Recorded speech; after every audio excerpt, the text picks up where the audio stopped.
ವಿಚಾರದಲ್ಲಿ ನಿಮಗೆ bottom of the deck ಬಂದಿರುವಂತಹದ್ದು ಇಂಪ್ರೆಸ್ ಕಾರ್ಡ್ ಬಂದಿದೆ. ಸೊ ಇಂಪ್ರೆಸ್ ಕಾರ್ಡ್ ಏನನ್ನು ರೆಪ್ರೆಸೆಂಟ್ ಮಾಡುತ್ತೆ? ಕೆಲವೊಂದು ರೀತಿಯ ನಿಮ್ಮ ಲವ್ ಲೈಫಿನ ವಿಚಾರದಲ್ಲಿ ಶಾಂತವಾಗಿರ್ಬೇಕು, ಸಮಾಧಾನವಾಗಿರ್ಬೇಕು, ಒಂದು ಪ್ರೀತಿ ಇರಬೇಕು ಅನ್ನುವಂತಹದ್ದು, ಮತ್ತೆ ಒಂದು ಸ್ಟೇಬಲ್ ಆಗಿರ್ಬೇಕು ಅನ್ನುವಂತಹ ರೀತಿಯಲ್ಲಿ ನೀವು ಆಲೋಚನೆಯನ್ನು ಮಾಡ್ತಾ ಇರುವಂತಹದ್ದು ಬಾಟಮ್ ಆಫ್ ದ ಡೆಕ್ ಅಲ್ಲಿ ರೆಪ್ರೆಸೆಂಟ್ ಆಗ್ತದೆ. ಲೈಫಿನ ವಿಚಾರದಲ್ಲಿ ನೀವು ಪಾಸ್ಟಿನಲ್ಲಿ ಕೆಲವೊಂದು ರೀತಿಯ ಕೆಲವೊಬ್ಬರಿಗೆ ಸೋಲ್ಮೇಟ್ ಕನೆಕ್ಷನ್ ಅನ್ನ ರೆಪ್ರೆಸೆಂಟ್ ಮಾಡ್ತಾ ಇದೆ ಕೆಲವೊಬ್ಬರಿಗೆ. ಓಕೆನಾ? ನಿಮ್ಮ ಪ್ರೀತಿಯಲ್ಲಿ ಒಂದು ರೀತಿಯ ಬಾಂಡೇಜ್ ಇರುವಂತಹದ್ದು ರೆಪ್ರೆಸೆಂಟ್ ಆಗ್ತಾ ಇದೆ. ಹಾರ್ಮೋನಿಗಳು ಇರುವಂತಹದ್ದು ರೆಪ್ರೆಸೆಂಟ್ ಆಗ್ತದೆ ಕೆಲವೊಬ್ಬರಿಗೆ. ಓಕೆನಾ? ಮತ್ತೆ ಕೆಲವೊಬ್ಬರಿಗೆ ನಿಮ್ಮ ಲವ್ ಲೈಫ್ನ ವಿಚಾರದಲ್ಲಿ ಥರ್ಡ್ ಪಾರ್ಟಿ ಸಿಚುಯೇಷನ್ ಅನ್ನ ರೆಪ್ರೆಸೆಂಟ್ ಆಗ್ತಾ ಇದೆ. ಓಕೆನಾ? ಥರ್ಡ್ ಪಾರ್ಟಿ ಸಿಚುಯೇಷನ್ಸ್ ಅನ್ನ ರೆಪ್ರೆಸೆಂಟ್ ಮಾಡ್ತದೆ ನಿಯರ್ ಪಾಸ್ಟಿನಲ್ಲಿ ನಿಮಗೆ. ನೆಕ್ಸ್ಟ್ ಕಾರ್ಡ್ ಬಂದಿರುವಂತಹದ್ದು ಪೇಜ್ ಆಫ್ ಸೋರ್ಟ್ಸ್ ಬಂದಿದೆ. ಥರ್ಡ್ ಕಾರ್ಡ್ ಬಂದಿರುವಂತಹದ್ದು ಯಾವುದು? ನಿಮಗೆ ಪೇಜ್ ಆಫ್ ಸೋರ್ಟ್ಸ್ ಬಂದಿದೆ. ಸೊ ಕ್ಯೂರಿಯಾಸಿಟಿ ಇದ್ದಂತಹ, ನಿಮ್ಮ ಲವ್ ಲೈಫಿನ ವಿಚಾರದಲ್ಲಿ ಒಂದು ಕ್ಯೂರಿಯಾಸಿಟಿ ಇದ್ದಂತಹ, ಒಂದು ರೀತಿಯ ಬಾಂಡೇಜ್ ಇದ್ದಂತಹ, ಸ್ವಲ್ಪ ನೀವು ಮಾತಾಡಿರುವಂತಹ ಸಾಧ್ಯತೆಗಳು ರೀಸೆಂಟ್ ಪಾಸ್ಟಿನಲ್ಲಿ ರೆಪ್ರೆಸೆಂಟ್ ಆಗ್ತಾ ಇದೆ. ಸೊ ನಿಮ್ಮ ಲವ್ ಲೈಫಿನ ವಿಚಾರವಾಗಿ ಒಂದು ರೀತಿಯ ಬಾಂಡೇಜ್ ಇರುವಂತಹದ್ದು, ನೀವು ಕೆಲವೊಬ್ಬರಿಗೆ ಥರ್ಡ್ ಪಾರ್ಟಿ ಸಿಚುಯೇಷನ್ ಮತ್ತೆ ಕೆಲವೊಬ್ಬರಿಗೆ ಸೋಲ್ಮೇಟ್ ಕನೆಕ್ಷನ್ ಅನ್ನ ರೆಪ್ರೆಸೆಂಟ್ ಮಾಡ್ತಾ ಇದೆ. ಮತ್ತೆ ನಿಮ್ಮ ಲವ್ ಲೈಫಿನ ವಿಚಾರದಲ್ಲಿ ನೀವು ಮಾತಾಡಿರುವಂತಹದ್ದು ಕೂಡ ಕೆಲವೊಂದು ರೀತಿಯ ಮಾತುಕತೆಗಳು ಆಡಿರುವಂತಹದ್ದು, ಹೊಸ ಐಡಿಯಾಗಳನ್ನ ಮಾಡಿರುವಂತಹದ್ದು ಇಲ್ಲಿ ರೆಪ್ರೆಸೆಂಟ್ ಆಗ್ತದೆ. ಮೇ ಬಿ ನೀವು ಫ್ರೆಂಡ್ಸ್ ಗಳ ಮೂಲಕ ನೀವು ನಿಮ್ಮ ಪರ್ಸನ್ ಅನ್ನ ಭೇಟಿಯಾಗಿರಬಹುದು. ಯಾವುದೋ ಕೆಲವೊಂದು ಫಂಕ್ಷನ್ ಗಳಲ್ಲಿ ನೀವು ನಿಮ್ಮ ಪರ್ಸನ್ ಅನ್ನ ಭೇಟಿಯಾಗಿರುವಂತಹ ಸಾಧ್ಯತೆಗಳು ಇದೆ ಅನ್ನೋದನ್ನ ನಿಮ್ಮ ಪಾಸ್ಟಿನಲ್ಲಿ ರೆಪ್ರೆಸೆಂಟ್ ಮಾಡ್ತಾ ಇದೆ. ನೆಕ್ಸ್ಟ್, ಅಟ್ ಪ್ರೆಸೆಂಟಿನಲ್ಲಿ ಯಾಕೋ ನಿಮ್ಮ ಲವ್ ಲೈಫಿನ ವಿಚಾರದಲ್ಲಿ ಫೀಲಿಂಗ್ ಲೆಫ್ಟ್ ಔಟ್ ಆಗಿರುವಂತಹ ಸಾಧ್ಯತೆಗಳು ರೆಪ್ರೆಸೆಂಟ್ ಆಗ್ತಾ ಇದೆ. ಅಟ್ ಪ್ರೆಸೆಂಟಿನಲ್ಲಿ ಯಾಕೋ ಕೆಲವೊಂದು ರೀತಿಯ ಚಿಂತೆಗಳಿರುವಂತಹದ್ದು, ವರೀಸ್ಗಳಿರುವಂತಹದ್ದು, ಬೇಜಾರಿನಲ್ಲಿ ನಿಮ್ಮ ಲವ್ ಲೈಫಿನ ವಿಚಾರದಲ್ಲಿ ಇರುವಂತಹದ್ದು ರೆಪ್ರೆಸೆಂಟ್ ಆಗ್ತಾ ಇದೆ. ಯಾಕೆ ಅಂದ್ರೆ ನಿಮ್ಮ ಲವ್ ಲೈಫಿನ ವಿಚಾರವಾಗಿ ಕೆಲವೊಂದು ರೀತಿಯ ಬದಲಾವಣೆಗಳಾಗ್ತಾ ಇರುವಂತಹದ್ದು ರೆಪ್ರೆಸೆಂಟ್ ಆಗ್ತಾ ಇದೆ. ಯಾಕೋ ಕೆಲವೊಂದು ಚೇಂಜಸ್ಗಳಾಗ್ತಾ ಇರೋದ್ರಿಂದ ನೀವು ಬೇಜಾರಿನಲ್ಲಿ ಇರುವಂತಹದ್ದು. ನಿಮ್ಮ ಲವ್ ಲೈಫಿನ ವಿಚಾರವಾಗಿ ಯಾಕೋ ಪರಿಸ್ಥಿತಿಗಳು ಅಷ್ಟು ಚೆನ್ನಾಗಿಲ್ಲದೆ ಇರುವಂತಹದ್ದು ರೆಪ್ರೆಸೆಂಟ್ ಆಗ್ತಾ ಇದೆ. ಯಾಕೋ ಕೆಲವು ಬದಲಾವಣೆಗಳು, ಚೇಂಜಸ್ಗಳು ಆವಾಗಿಂದ ಆವಾಗಲೇ ಆಗ್ತಾ ಇರುವಂತಹದ್ರಿಂದ ನಿಮಗೆ ಬೇಜಾರಾಗಿರುವಂತಹದ್ದು ರೆಪ್ರೆಸೆಂಟ್ ಆಗ್ತಾ ಇರೋದು. ಮತ್ತೆ ಥರ್ಡ್ ಕಾರ್ಡ್ ಬಂದಿರುವಂತಹದ್ದು ಕ್ವೀನ್ ಆಫ್ ವ್ಯಾಂಡ್ಸ್ ಬಂದಿದೆ. ಸೊ ಕ್ವೀನ್ ಆಫ್ ವ್ಯಾಂಡ್ಸ್ ಏನಕ್ಕೆ ನಿಮಗೆ ಪದೇ ಪದೇ ಚೇಂಜಸ್ಗಳಾಗ್ತಾ ಇದೆ? ಆ ಚೇಂಜಸ್ಗಳಿಂದ ಯಾಕೋ ಕೆಲವೊಂದು ರೀತಿಯ ವೇರಿಯೇಷನ್ಗಳು ಆಗ್ತಾನೆ ಇರೋದ್ರಿಂದ ನಿಮಗೆ ಬೇಜಾರಾಗ್ತಾ ಇದೆ. ಸೊ ಅದಕ್ಕೋಸ್ಕರ ನೀವೇನ್ ಮಾಡ್ತೀರಾ? ಬಹಳ ಧೈರ್ಯವಾಗಿ ಕೆಲವೊಂದು ನಿರ್ಣಯಗಳನ್ನ ಮಾಡುವಂತಹ ಸಾಧ್ಯತೆಗಳು ಅಟ್ ಪ್ರೆಸೆಂಟ್ ನಲ್ಲಿ ರೆಪ್ರೆಸೆಂಟ್ ಆಗ್ತಾ ಇದೆ. ಬಹಳಷ್ಟು ಧೈರ್ಯದಿಂದ ಇಂಡಿಪೆಂಡೆಂಟ್ ಆಗಿ ಕೆಲವೊಂದು ನಿರ್ಣಯಗಳನ್ನ ಮಾಡಬೇಕು ಅನ್ನುವಂತಹ ಆಲೋಚನೆಗಳನ್ನ ಮಾಡ್ತಾ ಇರುವಂತದ್ದು ರೆಪ್ರೆಸೆಂಟ್ ಆಗ್ತಾ ಇದೆ. ಯಾಕೆ ಅಂದ್ರೆ ಆವಾಗಿಂದಾಗೆ ನಿಮ್ಮ ಲವ್ ಲೈಫಿನ ವಿಚಾರದಲ್ಲಿ ತುಂಬಾ ಏರುಪೇರುಗಳಾಗ್ತಾ ಇರೋದ್ರಿಂದ ಆ ವಿಚಾರದಲ್ಲಿ ಸ್ವಲ್ಪ ಬೇಜಾರುಗಳು ಇರುವಂತದ್ದು ರೆಪ್ರೆಸೆಂಟ್ ಆಗ್ತದೆ.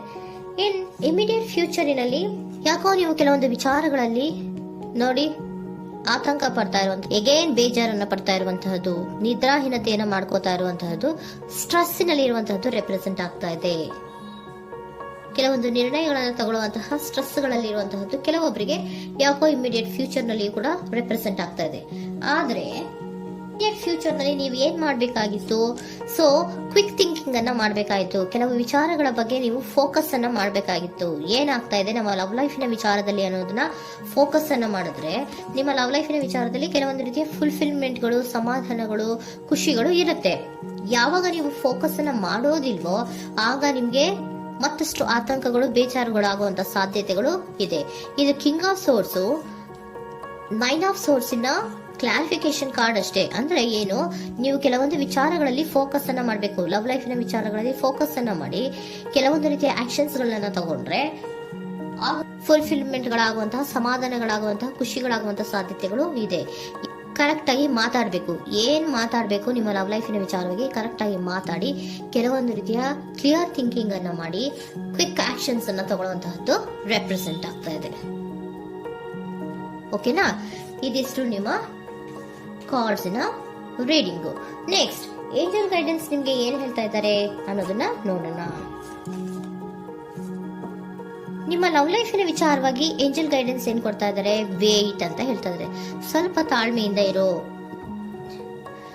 ಅವಸರದಲ್ಲಿ ಯಾವ ನಿರ್ಧಾರವನ್ನ ಕೂಡ ಮಾಡಬೇಡ ಅನ್ನೋದನ್ನ ಏಂಜಲ್ ಗೈಡೆನ್ಸ್ ಕೊಡ್ತಾ ಇದ್ದಾರೆ. It's up to you. ಇದು ಎಲ್ಲ ನಿನಗೆ ಬಿಟ್ಟಿರುವಂತಹದ್ದು. ಬೇಗ ಬೇಗ ಕೆಲವೊಂದು ನಿರ್ಧಾರಗಳನ್ನ ಕ್ವಿಕ್ ಥಿಂಕಿಂಗ್ ಅನ್ನ ಮಾಡಿದ್ರು ಕರೆಕ್ಟ್ ಆಗಿ ಕ್ಲಿಯರ್ ಥಿಂಕಿಂಗ್ ಅನ್ನ ಮಾಡಬೇಕು. ಸೊ ಕ್ಲಿಯರ್ ಥಿಂಕಿಂಗ್ ಅನ್ನ ಮಾಡೋದಕ್ಕೆ ಲವ್ ಲೈಫ್ ನ ವಿಚಾರವಾಗಿ ಸ್ವಲ್ಪ ಟೈಮ್ ಬೇಕಾಗುತ್ತೆ. ಅದಕ್ಕೋಸ್ಕರನೇ ಏಂಜಲ್ ಗೈಡೆನ್ಸ್ ನಿಮ್ಗೆ ಏನ್ ಕೊಡ್ತಾ ಇದಾರೆ, ಸ್ವಲ್ಪ ವೇಟ್ ಮಾಡಿ. ಇಟ್ಸ್ ಅಪ್ ಟು ಯು, ಇದು ನಿಮ್ಗೆ ಬಿಟ್ಟಿರುವಂತಹದ್ದು. ಪರ್ಫೆಕ್ಟ್ ಟೈಮಿಂಗ್, ಕೆಲವೊಂದು ವಿಚಾರಗಳಿಗೆ ಪರ್ಫೆಕ್ಟ್ ಟೈಮಿಂಗ್ ಅನ್ನೋದು ಅಥವಾ ಡಿವೈನ್ ಟೈಮಿಂಗ್ ಅನ್ನೋದು ಬರಬೇಕು. ಆಗ ಕೆಲವೊಂದು ನಿರ್ಣಯಗಳನ್ನ ಮಾಡಬಹುದು. ಸ್ವಲ್ಪ ನೀವು ಈಗ ಯಾವುದೇ ರೀತಿಯ ಅವಸರದ ನಿರ್ಧಾರಗಳನ್ನು ಮಾಡೋದು ಬೇಡ ಅಂತ ಹೇಳ್ತಾ ಇದ್ದಾರೆ. ಓಕೆ, ಸರೆಂಡರ್ ಕಾರ್ಡ್ ಏನ್ ಹೇಳ್ತಾ ಇದ್ದಾರೆ ಅನ್ನೋದನ್ನ ನೋಡೋಣ. So surrender, frustration doesn't open any doors. The key to resolving a dilemma, dissolving a block, is to take a breath, center yourself and regroup so may approach the situation more calmly. Frustration, ಹತಾಶೆ ಅನ್ನೋದು ಮಾಡ್ಕೋಬೇಡಿ. ಹತಾಶೆ ಮಾಡ್ಕೊಳ್ಳೋದ್ರಿಂದ ನಿಮ್ಗೆ ಯಾವುದೇ ರೀತಿಯ ಹೊಸ ಐಡಿಯಾಗಳು ಬರಲ್ಲ, ಹೊಸ ಥಿಂಕಿಂಗ್ಗಳು ಬರಲ್ಲ, ಕ್ಲಿಯರ್ ಥಿಂಕಿಂಗ್ ಅನ್ನ ಮಾಡಕ್ಕೆ ಸಾಧ್ಯ ಆಗಲ್ಲ. ಸೊ ಅದಕ್ಕೆ ನೀವೇನ್ ಮಾಡ್ಬೇಕು, ಫ್ರಸ್ಟ್ರೇಷನ್ ಅನ್ನ ಬಿಟ್ಬಿಟ್ರೆ ನೀವು ಸಮಾಧಾನವಾಗಿ ಯೋಚನೆ ಮಾಡಿ ಕೆಲವೊಂದು ನಿರ್ಧಾರಗಳನ್ನ ಮಾಡಿ ಅನ್ನೋದನ್ನ ಸರೆಂಡರ್ ಕಾರ್ಡ್ ಕೂಡ ನಿಮ್ಗೆ ಹೇಳ್ತಾ ಇದ್ದಾರೆ. ಸೊ ನಿಮ್ಮ ಲವ್ ಲೈಫಿನ ವಿಚಾರದಲ್ಲಿ ಈಗ ಸ್ವಲ್ಪ ನಿಮ್ಗೆ ಬೇಜಾರುಗಳಿರುವಂತಹದ್ದು, ಕೆಲವೊಂದು ಬದಲಾವಣೆಗಳು, ವೇರಿಯೇಷನ್ಗಳು ಆಗ್ತಾ ಇರುವಂತಹದ್ದು ರೆಪ್ರೆಸೆಂಟ್ ಆಗ್ತಾ ಇದೆ. ಸೊ ನಿಮ್ಮ ಲವ್ ಲೈಫಿನ ವಿಚಾರಕ್ಕೆ ಫ್ಯೂಚರಿನಲ್ಲಿ ಕೆಲವೊಂದು ಆಕ್ಷನ್ಸ್ ಅನ್ನ ತಗೋಬೇಕಾದ್ರೆ ಸ್ವಲ್ಪ ವೇಟ್ ಮಾಡಬೇಕು, ಕ್ಲಿಯರ್ ಆಗಿ ಥಿಂಕ್ ಮಾಡಬೇಕು, ಅದರದಲ್ಲಿ ಆಕ್ಷನ್ಸ್ ಅನ್ನ ತಗೋಬೇಕು ಅನ್ನೋದನ್ನ ಹೇಳ್ತಾ ಇದ್ದಾರೆ. ಓಕೆನಾ?